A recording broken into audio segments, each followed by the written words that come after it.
আসসালামু আলাইকুম। প্রিয় দর্শক, অন্য মঞ্চের আজকের আলোচনায় আমাদের সঙ্গে অতিথি হিসেবে আছেন শেখ হাসিনার একের পর এক সাক্ষাৎকার গ্রহণ এবং সেগুলো সারা বিশ্বে ছড়িয়ে দেওয়া, সেগুলো আবার ছাপা হওয়া, সেটার প্রমাণ। কারণ তার মানে শেখ হাসিনাকে একজন পতিত পরাজিত শাসক হিসেবে মোটেও আন্তর্জাতিক সংবাদ মাধ্যম, আন্তর্জাতিক দুনিয়া কল্পনা করছে না। তাকে একজন শক্তিমান রাজনৈতিক নেতা হিসেবেই কল্পনা করছে, যার বিষয়ে সারা বিশ্ব জুড়ে আগ্রহ আছে, কৌতূহল আছে এবং বিশ্বজুড়ে বিশ্বাস আছে যে তিনি ক্ষমতাচ্যুত হয়ে দেশ ছাড়তে বাধ্য হলেও তার দেশে ফিরে যাওয়ার ব্যাপক সম্ভাবনা আছে।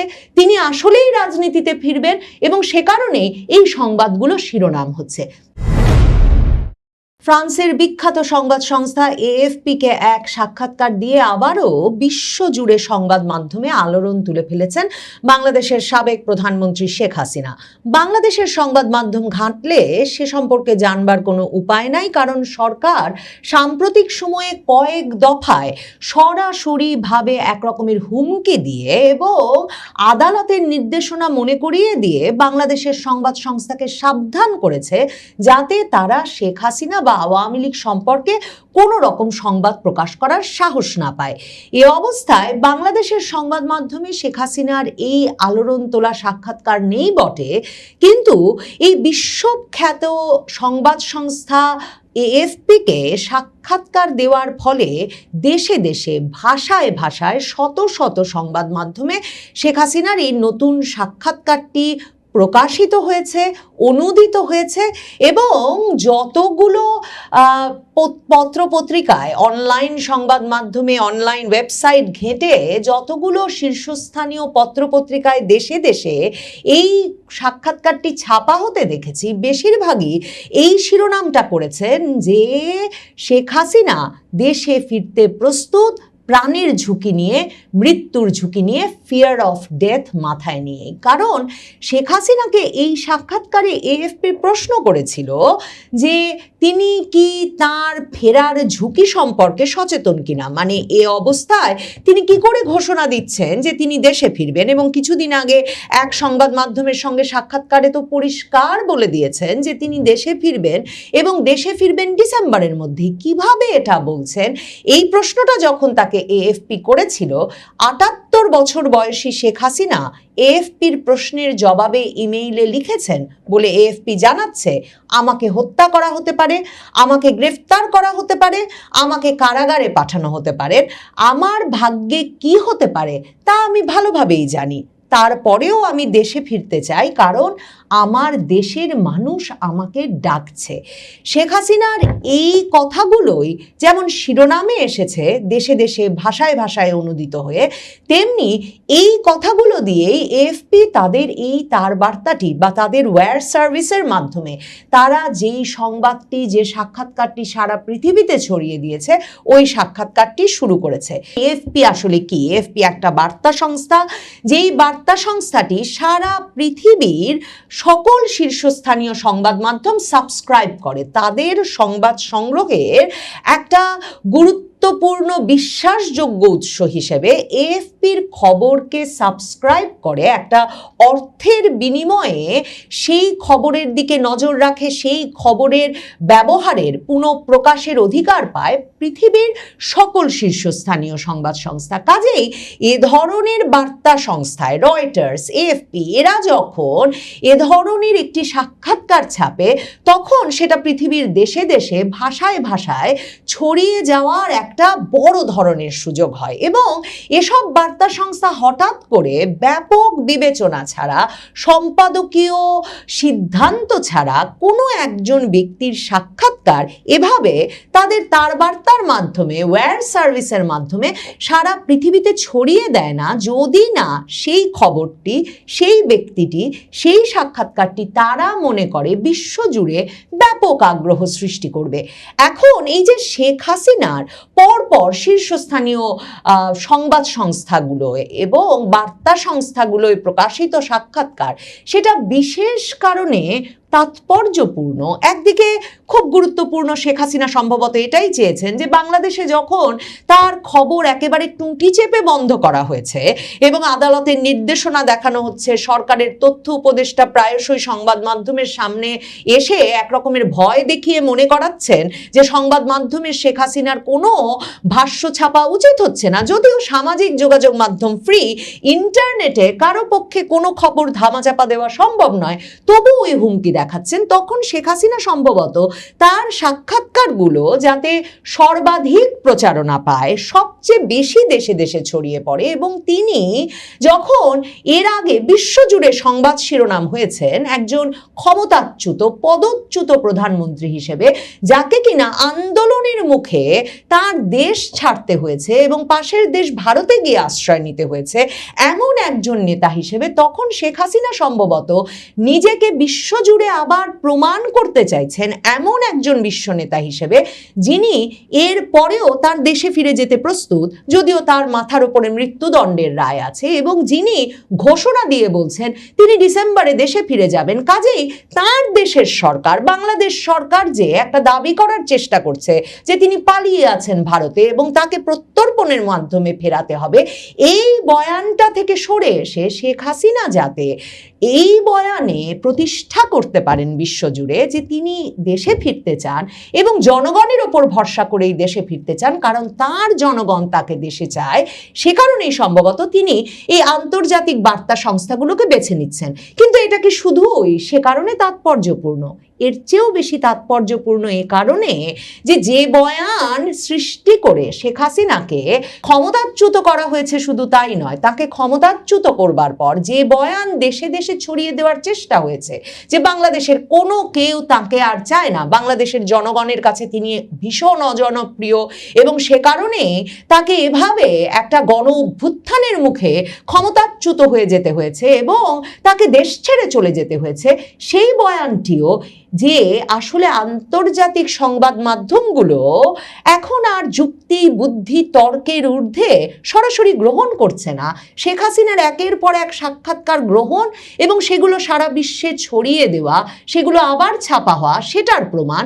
কারণ তার মানে শেখ হাসিনাকে একজন পতিত পরাজিত শাসক হিসেবে মোটেও আন্তর্জাতিক সংবাদ মাধ্যম, আন্তর্জাতিক দুনিয়া কল্পনা করছে না, তাকে একজন শক্তিমান রাজনৈতিক নেতা হিসেবেই কল্পনা করছে, যার বিষয়ে সারা বিশ্ব জুড়ে আগ্রহ আছে, কৌতূহল আছে এবং বিশ্বজুড়ে বিশ্বাস আছে যে তিনি ক্ষমতাচ্যুত হয়ে দেশ ছাড়তে বাধ্য হলেও তার দেশে ফিরে যাওয়ার ব্যাপক সম্ভাবনা আছে, তিনি আসলেই রাজনীতিতে ফিরবেন, এবং সে কারণেই এই সংবাদগুলো শিরোনাম হচ্ছে। মানে আপনি ভাবুন তো, লিবিয়ার গাদ্দাফি কিংবা ইরাকের সাদ্দাম হোসেন, এদের কাউকে কি ভাবা যায় যে তারা ক্ষমতাচ্যুত হলেন, পদচ্যুত হলেন, কিংবা সিরিয়ার বাশার আল আসাদ, এদের একটা বিস্তারিত সাক্ষাৎকার এএফপি বা এপি বা রয়টার্স ছেপে ঘোষণা দিয়ে দিল যে এরা আবার দেশে ফিরবেন? শেখ হাসিনার রাজনৈতিক পরিসরে জনপ্রিয়তায় অবস্থানটা যে এখনো অনেক শক্ত আছে, এবং 2024-এর জুলাই আগস্টে ঠিক কি হয়ে গেছে সে নিয়ে যে আন্তর্জাতিকভাবেই একটা কনফিউশন আছে, একটা দ্বিধা আছে, এবং ঠিক যা হয়েছে সেটা ভালো হয়েছে কিনা তা নিয়ে একটা তর্ক আছে, শেখ হাসিনার একের পর এক সাক্ষাৎকার শীর্ষস্থানীয় আন্তর্জাতিক সংবাদ মাধ্যমে প্রকাশিত হওয়া সেটার একটা গুরুত্বপূর্ণ প্রমাণ বটে।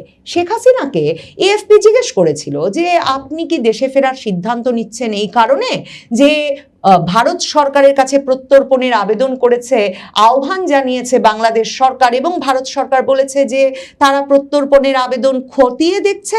শেখ হাসিনা বলেছেন ভারত সরকার তার সঙ্গে প্রত্যর্পণ বিষয়ে কোনো আলাপ করেন নাই, এবং তার দেশে ফেরার সিদ্ধান্ত ভারত সরকারের কোনো সিদ্ধান্ত বা চাপের ফলে নয়, কারণ তিনি ভারতে যথাযথ সম্মান এবং মর্যাদার সঙ্গেই আছেন। তবে এএফপি বলছে শেখ হাসিনা তার সাক্ষাৎকারে প্রশ্ন করবার পরেও এই যে তার বিরুদ্ধে যত যত অভিযোগ সেসব বিষয়ে ক্ষমা চাইতে রাজি হন নাই। এই অংশটাতে এএফপি বলছে যে মানবাধিকার সংগঠনগুলো দীর্ঘদিন ধরেই শেখ হাসিনার সরকারের বিরুদ্ধে রাজনৈতিক প্রতিপক্ষকে হত্যা, বিরোধী দল দমন, বিচার ব্যবস্থা নিয়ন্ত্রণ এবং একতরফা নির্বাচনের মতো নানা অভিযোগ তুলে আসছে। এখানেও খুব গুরুত্বপূর্ণ যে এএফপি তাদের মতামত হিসেবে এই অভিযোগগুলো শেখ হাসিনার ওপরে কিন্তু একতরফা ভাবে চাপিয়ে দেয়নি। মানে শেখ হাসিনার বিষয়ের অভিযোগগুলো নিয়ে যে আন্তর্জাতিকভাবেই একটা অবিশ্বাস আছে এবং শেখ হাসিনার বয়ানটাও যে শুনতে আন্তর্জাতিকভাবে একটা আগ্রহ তৈরি হয়েছে এবং তার প্রতি সেই বিশ্বাস আছে একজন রাজনৈতিক নেতা হিসেবে, সেটার প্রমাণ এই ভাষ্যগুলো ভীষণভাবে তুলে ধরে। এএফপি বলছে মানবাধিকার সংগঠনগুলোর ওই সব অভিযোগের জবাবে শেখ হাসিনা এসব অভিযোগকে রাজনৈতিক উদ্দেশ্য প্রণোদিত প্রচারণা বলে দাবি করেছেন। তিনি বলেছেন যখনই কোনো অভিযোগ এসেছে তার সরকারের সময় সেটা তদন্ত করা হয়েছে এবং অপরাধীদের আইনের আওতায় আনা হয়েছে। ছাত্র আন্দোলন দমনে অতিরিক্ত শক্তি প্রয়োগের অভিযোগও শেখ হাসিনা এই সাক্ষাৎকারে অস্বীকার করেছেন। তিনি বলেছেন আমার সরকার সর্বোচ্চ ধৈর্য দেখিয়েছে এবং ছাত্র আন্দোলনের শান্তিপূর্ণ সমাধানের চেষ্টা করেছে। শেখ হাসিনার দাবি হচ্ছে ওই জুলাই আগস্টের আন্দোলন 2024 সালের সেটা শুধুমাত্র সাধারণ ছাত্র আন্দোলন ছিল না। শেখ হাসিনা বলেছেন সেটা ছিল গোপন নির্দেশনা, সংগঠিত সহিংসতা, অপপ্রচার এবং সরকারের উৎখাতের উদ্দেশ্যে পরিচালিত একটা পরিকল্পিত অভিযান। শেখ হাসিনা সরাসরি hidden instruction, organised violence, propaganda and the objective of overthrowing the government এই শব্দগুলো ব্যবহার করেছেন 2024-এর জুলাই আগস্ট আন্দোলন সম্পর্কে। তবে শেখ হাসিনাকে যখন ভারতে দেশ জুড়ে সাম্প্রতিক তরুণদের আন্দোলনের মুখে শিক্ষামন্ত্রীর পদত্যাগের বিষয়ে মন্তব্য করতে আহ্বান জানায় বা প্রশ্ন করে এএফপি, তখন শেখ হাসিনা সে বিষয়ে মন্তব্য করতে অস্বীকৃতি জানান। শেখ হাসিনাকে এএফপি জিজ্ঞেস করেছিল যে বাংলাদেশে তার দল আওয়ামী লীগের কার্যক্রম কার্যত নিষিদ্ধ থাকার পরেও দেশে ফিরে তিনি আবারও রাজনীতি করবেন কিনা, কিন্তু এএফপি বলছে এমন প্রশ্নের সরাসরি উত্তর দেন নাই শেখ হাসিনা। তিনি বলেছেন ক্ষমতা আমার লক্ষ্য নয়, মানুষের সেবা করাই আমার লক্ষ্য। শেখ হাসিনা এর আগেরও সকল সাক্ষাৎকারেই কিন্তু এই কথাটা বারবার বলেছেন যে তাকে পাওয়ারে যেতে হবে না, ক্ষমতা তার লক্ষ্য নয়, কিন্তু তিনি দেশের মানুষের সেবা করার অধিকার ফেরত চান। শেখ হাসিনা 4.5 দশকের বেশি সময় ধরে শেখ হাসিনা প্রত্যক্ষভাবে রাজনীতির মাধ্যমে আওয়ামী লীগকে নেতৃত্ব দেওয়ার মাধ্যমেই তো বাংলাদেশের মানুষের সেবা করে এসেছেন। শেখ হাসিনা বিভিন্ন সাক্ষাৎকারে এর মধ্যে এটাও বিস্তারিত বলেছেন যে যখন এত বড় সংকটে বাংলাদেশের জনগণ এবং আওয়ামী লীগের নেতা কর্মী সমর্থকেরা, তখন তিনি অবসরে যাওয়ার কথা ভাবতেও পারেন না। তিনি বাংলাদেশে ফিরবেন, বাংলাদেশকে গণতন্ত্রের ধারায়, উন্নয়নের ধারায় আবার নিয়ে আসবেন, মুক্তিযুদ্ধের চেতনায় শক্তিমান একটা তরুণ নেতৃত্বকে আওয়ামী লীগের দায়িত্ব দেওয়ার পরেই তিনি অবসরে যাওয়ার কথা ভাবতে পারবেন। এমন কথা তিনি সাম্প্রতিক সময়ে বিভিন্ন সাক্ষাৎকারে কিন্তু বিস্তারিত বলেছেন। কিন্তু বরাবরই তিনি প্রধানত যে কথাটা বলেন, কারণ আন্তর্জাতিক সংবাদ মাধ্যমগুলো এই প্রশ্নটা যখন করে যে দল তো কার্যক্রম নিষিদ্ধ, তাহলে দেশে ফিরে আপনি কি করবেন, উনি মনে করিয়ে দেন যে ক্ষমতা তার লক্ষ্য নয়, দেশের মানুষের সেবা করাই লক্ষ্য। কিন্তু শেখ হাসিনা জানেন তিনি এবং তার দল রাজনীতিতে সক্রিয় হবার মাধ্যমেই জনগণের সেবা করা তাদের পক্ষে একমাত্র সম্ভব।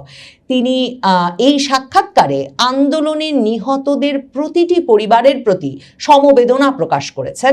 তবে তাকে যখন প্রশ্ন করা হয়েছে যে আন্দোলনের সময় শেখ হাসিনা যেসব সিদ্ধান্ত নিয়েছিলেন তা নিয়ে তার ভেতরে কোনো অনুশোচনা আছে কিনা, শেখ হাসিনা বলেছেন রাষ্ট্র পরিচালনার সিদ্ধান্ত একজন ব্যক্তি একা নেন না, আর পুরো সংকটের প্রেক্ষাপট বাদ দিয়ে একটা নির্দিষ্ট মুহূর্তের সিদ্ধান্তকে সঠিকভাবে বিবেচনা করা যায় না। শেখ হাসিনা সম্ভবত সে কারণেই বাংলাদেশের আন্তর্জাতিক অপরাধ ট্রাইব্যুনালে মানবতা বিরোধী অপরাধের দায়ে তাকে দোষী সাব্যস্ত করে যে মৃত্যুদণ্ড দেওয়া হয়েছে সেই রায়কে আইনের নামে রাজনৈতিক প্রতিশোধ হিসেবে অভিহিত করেছেন।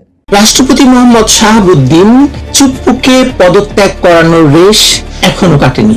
এরই মধ্যে ঢাকায় এসে নেমেছেন মার্কিন প্রেসিডেন্ট ডোনাল্ড ট্রাম্পের দক্ষিণ এবং মধ্য এশিয়া বিষয়ক বিশেষ দূত সার্জিও গর। প্রশ্ন হলো, গর কি শুধুই বাংলাদেশ এবং যুক্তরাষ্ট্রের বন্ধুত্ব আরো গভীর করার কিছু কূটনৈতিক বাক্য শোনাতে আসছেন, নাকি তার ব্রিফকেসে রয়েছে তারেক রহমান সরকারের জন্য ওয়াশিংটনের কঠিন কোনো বার্তা? চলুন বিশ্লেষণ করে দেখা যাক।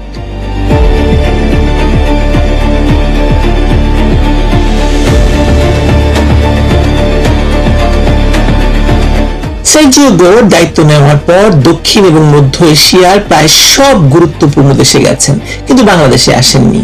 বাংলাদেশ কি তখন যুক্তরাষ্ট্রের কাছে গুরুত্বপূর্ণ ছিল না? অবশ্যই ছিল।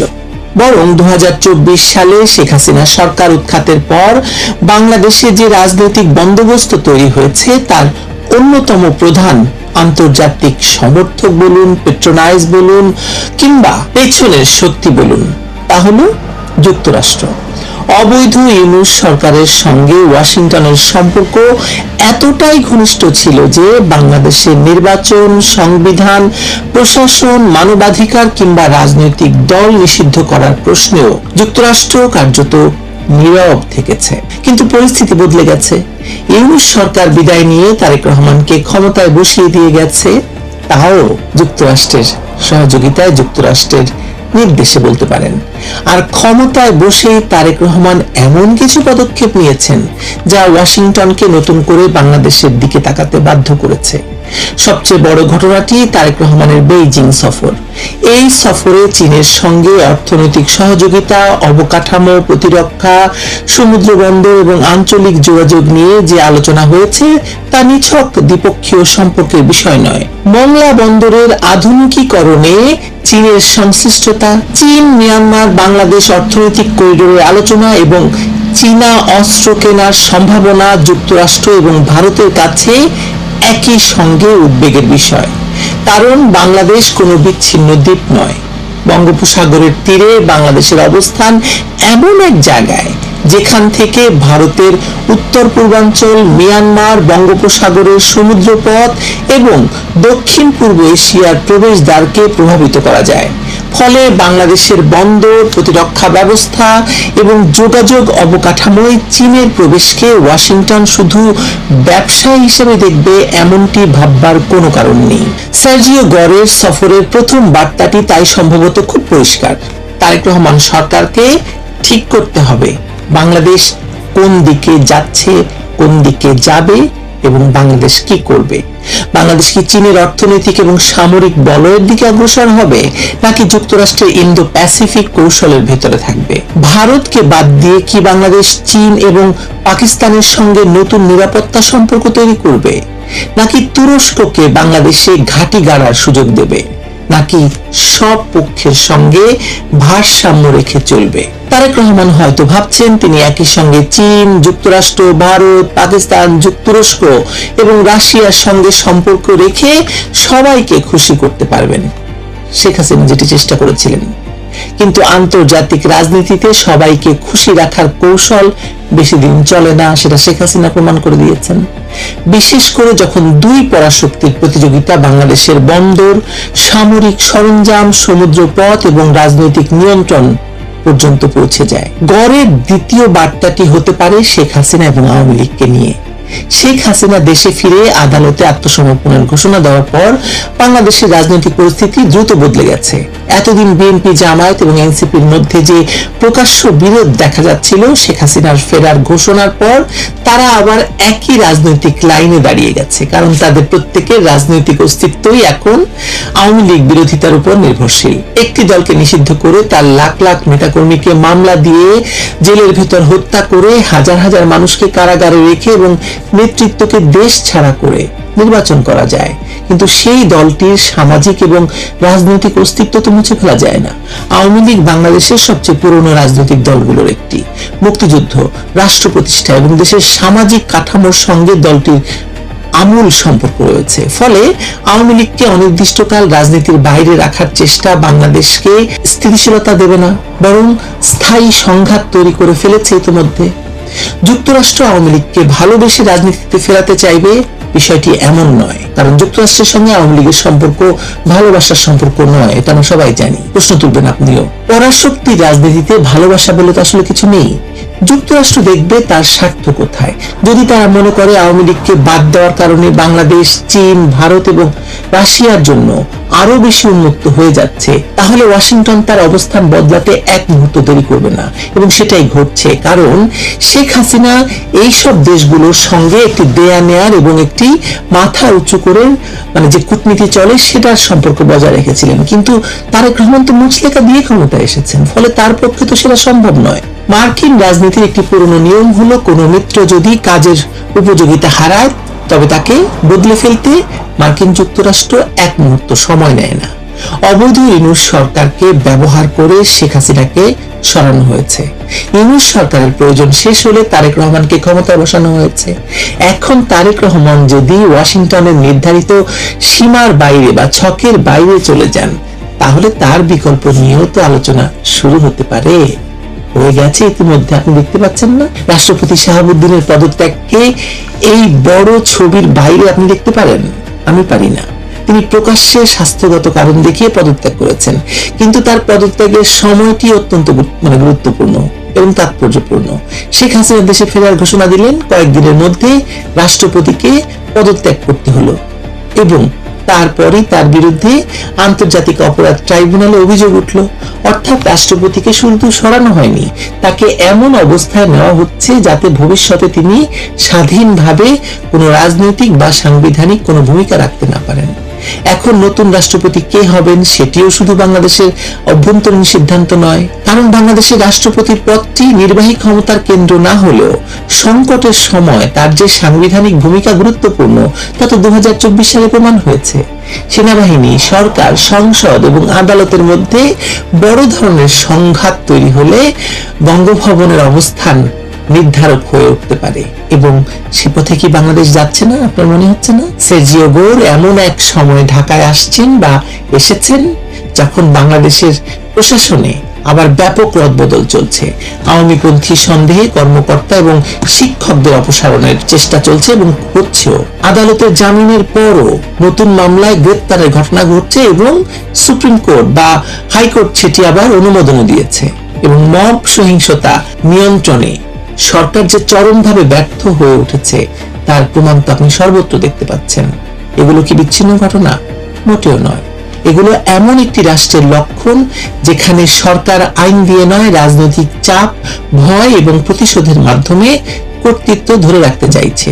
জুলাই সন্ত্রাসীদের মবকে রাষ্ট্রীয় শক্তির বিকল্প হিসাবে ব্যবহার করে যে ব্যবস্থা অবৈধ ইউনূস সরকার তৈরি করেছিল তারেক রহমানের সরকার, সেই ব্যবস্থাই উত্তরাধিকার সূত্রে পেয়েছে এবং বলবৎ রেখেছে। এখন প্রশ্ন হলো, সরকার এই মবকে নিয়ন্ত্রণ করছে নাকি মবই সরকারকে নিয়ন্ত্রণ করছে? যুক্তরাষ্ট্রের জন্য এখানে মানবাধিকার যতটা গুরুত্বপূর্ণ, তার চেয়ে বেশি গুরুত্বপূর্ণ আসলে স্থিতিশীলতা। কারণ অস্থিতিশীল বাংলাদেশে চীন ঢুকে পড়বে, পাকিস্তান ঢুকে পড়বে, তুরস্ক ঢুকে বসে আছে, উগ্রবাদী শক্তি বাড়বে এবং বঙ্গোপসাগর নিরাপত্তার ঝুঁকিতে পড়বে, এবং ভারত যুক্তরাষ্ট্রের আঞ্চলিক হিসাব এলোমেলো হয়ে যাবে। তাই গড় হয়তো তারেক রহমানকে বলবেন, আওয়ামী লীগকে দমন করতে গিয়ে রাষ্ট্রকে ভেঙে ফেলবেন না, জামায়াতকে ব্যবহার করতে গিয়ে উগ্রবাদীদের হাতে প্রশাসন তুলে দেবেন না, চীনের কাছ থেকে বিনিয়োগ নিন কিন্তু বন্দর এবং প্রতিরক্ষা নিয়ন্ত্রণ দেবেন না, ভারতের সঙ্গে বিরোধ করুন কিন্তু সম্পর্ক পুরোপুরি ধ্বংস করবেন না, আর এমন কোন রাজনৈতিক সংকট তৈরি করবেন না যাতে শেখ হাসিনার প্রত্যাবর্তন আরো বড় গণসমর্থন পেয়ে যায়। তারেক রহমান সরকারের সবচেয়ে বড় সমস্যা হলো, তারা নিজেদের নির্বাচিত এবং স্বাধীন সরকার হিসেবে দেখতে চাইলেও বা দেখাতে চাইলেও তাদের ক্ষমতার ভিত্তি তো স্বাধীন নয়। মুচলেকা দিয়ে ক্ষমতায় বসা একটি সরকারের পক্ষে স্বাধীনভাবে রাষ্ট্র পরিচালনা তো কোনোভাবেই সম্ভব নয়। এই সরকার অবৈধ ইউনূস সরকারের তৈরি রাজনৈতিক ব্যবস্থার উপর বসে আছে।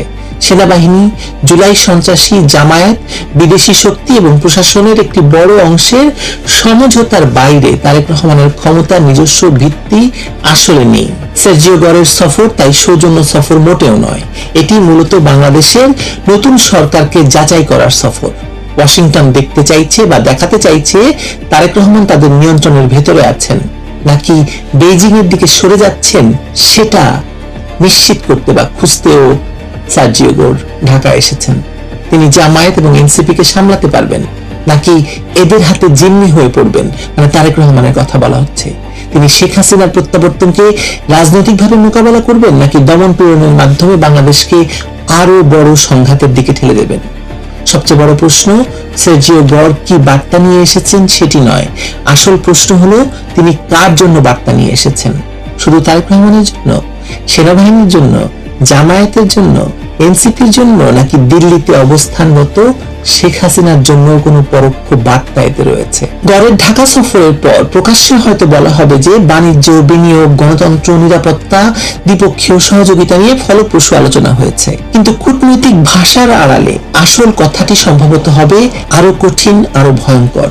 বাংলাদেশকে নিয়ে যুক্তরাষ্ট্রের খেলা আসলে শেষ হয়নি, শুধু খেলোয়াড় বদলে গেছে, বোর্ডটা বদলায়নি। সার্জিও গরের সফর শেষ হলে আবারও আপনাদের সামনে আসব, মিলিয়ে দেখবেন সার্জিও গর আসলে কি করে গেছে। কিছু সূত্র মেলালে আপনারা বুঝতে পারবেন যে সার্জিও গর কেন এসেছিলেন, কি বার্তা দিয়ে গেলেন প্রেসিডেন্ট ট্রাম্প ঢাকাকে, তারেক রহমানকে কি বার্তা আসলে পাঠিয়েছেন, বোঝা যাবে তখনই। এখন ট্রেইলার দিলাম আর কি। ভালো থাকবেন সবাই।